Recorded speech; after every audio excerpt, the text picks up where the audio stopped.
Hey there, and welcome back to my YouTube channel. Now in this video, I'll be discussing everything about self-esteem. So if you have ever suffered from low self-esteem, just like me, if you're still suffering from low self-esteem and you want to learn how to build a healthy self-esteem, now this video is definitely for you. So keep watching.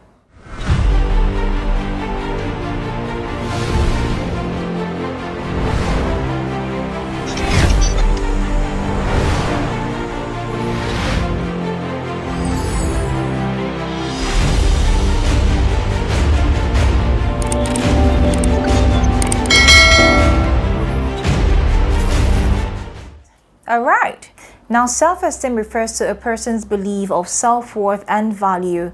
To make it relatable to you, self-esteem refers to a total estimation of the opinion you have about yourself, the level of self-worth you place on yourself. It basically refers to how you perceive yourself to be, how you see yourself. Now this brings me to the two types of self-esteem.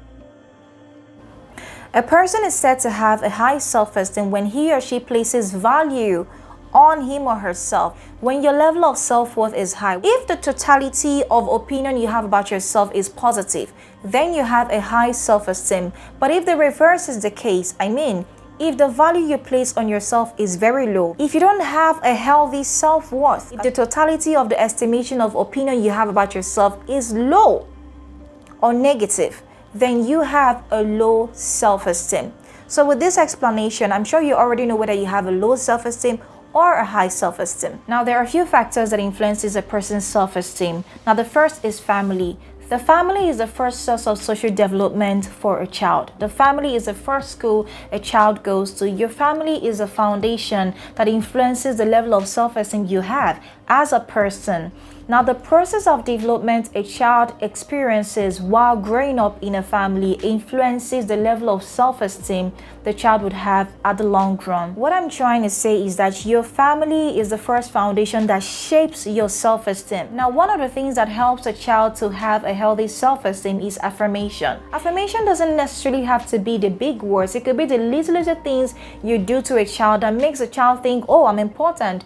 Oh, I'm valuable. Oh, I'm beautiful. Now, for a girl child, when you have the first male figure in your life, which is your dad, constantly affirm you, tells you you're beautiful, you're amazing, you're just perfect the way you are, it helps you to have a healthy self-esteem growing up. If that single act of affirmation is constantly repeated until that girl grows up, you find out that this girl grows up having a healthy self-esteem.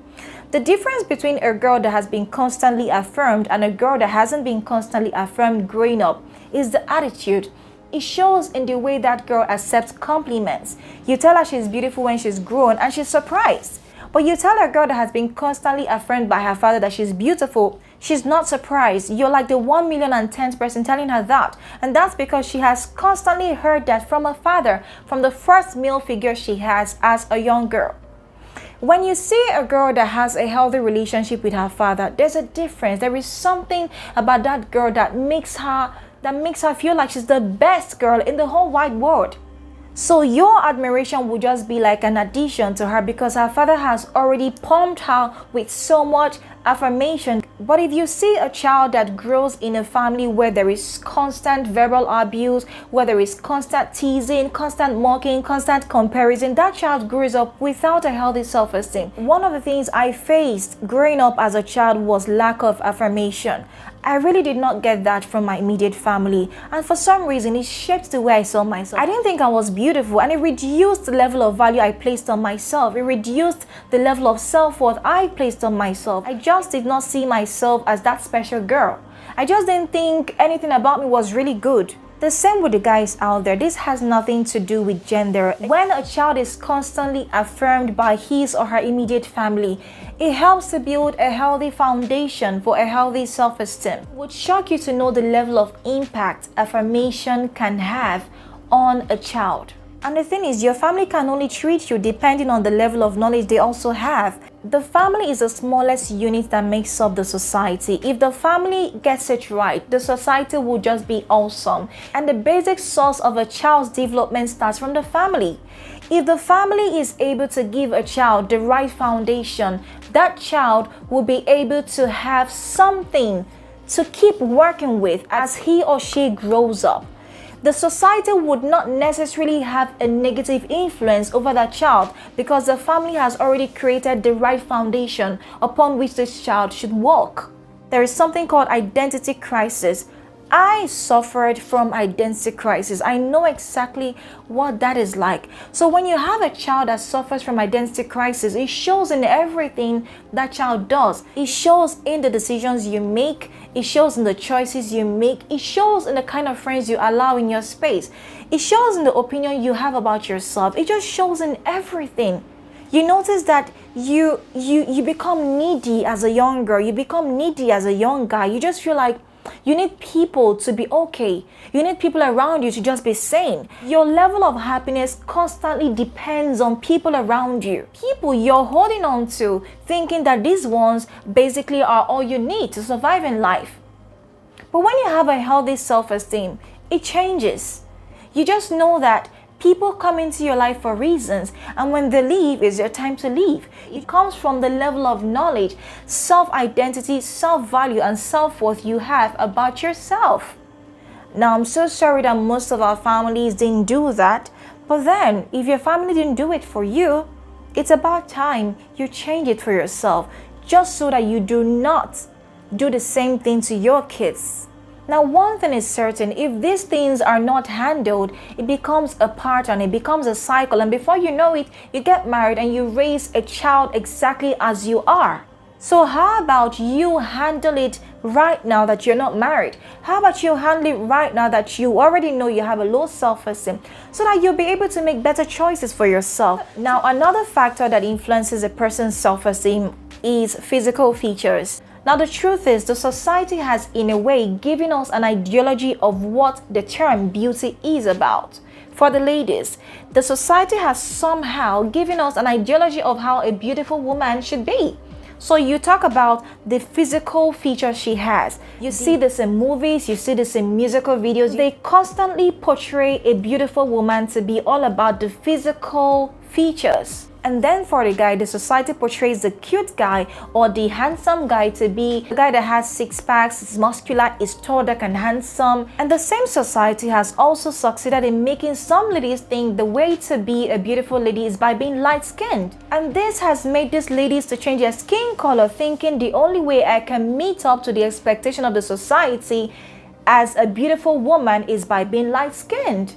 Maybe even growing up, you see children that were being teased. You have a big head, you have bow legs, you have this. I went through my own share of teasing. As a girl, I didn't think I was beautiful. I didn't think I was just okay, because I had friends that made me not to feel that way. So if you're not tall, you think you're ugly. If you're not light-skinned as a lady, you think you're ugly. This particular factor has a great influence over the rate of self-esteem you have as an individual. When you're not comfortable in the way you are, when you're not satisfied with your physical features, when you think, oh, if I was a bit taller, I would have been perfect. If I was light-skinned, I would have been perfect. If I was slimmer, I probably would have been perfect. If I had a big head, maybe I would have been perfect. If I had a smaller face, maybe I would have just been the most beautiful girl on earth. Somehow you see yourself constantly comparing yourself to people you think are more beautiful than you are. And before you know it, it keeps affecting you. It keeps making you to have low self-esteem. It keeps making you to have low value. It keeps making you to have negative opinions about yourself.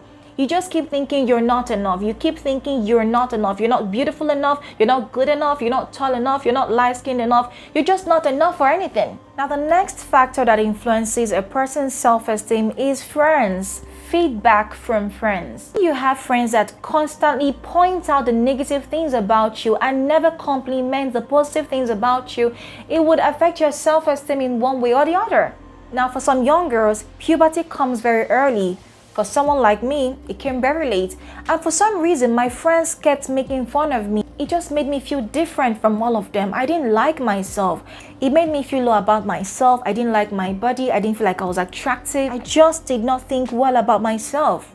Even as a grown-up, you have friends that keep telling you you're too fat, you're too thin, you're too tall, you're too dark, you're too light.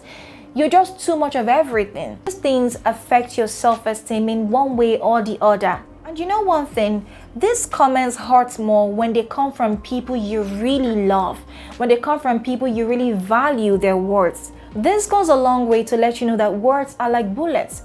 Once you shoot them out, you can't get them back. Most of the words that have affected us negatively came from people that really matter to us. Another factor that influences a person's self-esteem is the achievements you have. Now, because of so much competition in the society, because of so much comparison that goes on in our lives, we always feel that we have to meet up to a certain kind of expectation from people. So because you have not attained a level of achievement, you feel like you're not good enough.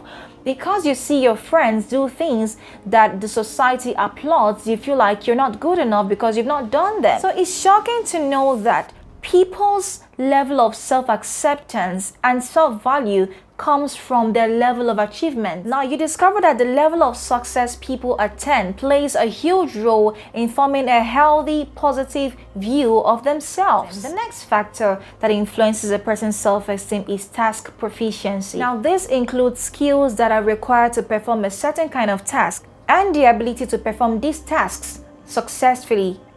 Now, the societal educational system has succeeded in measuring a child's level of intelligence through the same pattern. So you have school exams. You have children write the same exam. One person comes first, another person comes second, the next person comes third, and then your child comes last. And because of that, feels like he or she is a failure. That automatically affects the child's self-esteem. Even you as an adult, you find out that when you fail a course in school, somehow you don't walk confidently. You see the ones that have higher grades walk with their shoulders high and just act like they own the school, they own the class. But because you don't have good grades, you see yourself as inferior to these people. You walk with low confidence. You don't even think you're good enough to be in the same class with them. The same thing as a young child that comes last in a classroom. The child constantly feels like he or she is not good enough, and also because the parents don't even help with affirmative words, the child comes back from school and shows daddy and mommy his or her results, and mommy or daddy goes, "You're a blockhead, you're a blockhead." What about the person that took first? Does he or she have two heads? That scores a goal in the child's mind, thinking, "Oh, I'm probably not intelligent." The child constantly goes through verbal abuse when he or she fails an examination, and the child grows up that way, having a low self-esteem. Now, these factors have a high level of influence on a person's self-esteem. A healthy self-esteem is very important in a person's life because it serves as a foundation for the basic choices you're going to be making in life. It is a basic factor that influences the kind of choices you make in life. It's a basic factor that influences the kind of opinions you have about yourself. It's a basic factor that influences the level of value you place on yourself. It's a basic factor that influences the level of self-worth you have about yourself. So if there is anything you need right now as an individual, it is to have a healthy self-esteem. A healthy self-esteem is a basic factor that influences the kind of individuals you allow into your life. If you are able to analyze yourself, the decisions you've taken, the choices you've made in the past, you should be able to know if you made those decisions from the place of a healthy self-esteem.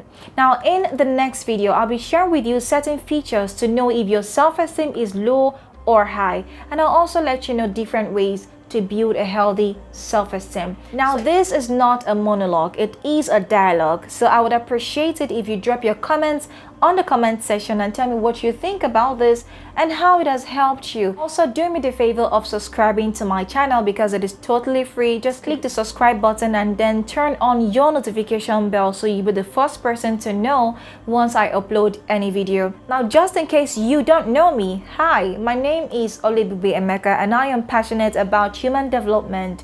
I love everything pertaining human development, and I am here to share with you everything I know that would help you become a better individual and help you to just be the best of yourself, basically. And this is a community, and you're so welcome to be a part of my blue world. So stay safe and fabulous, and also know that I love you to the moon and back.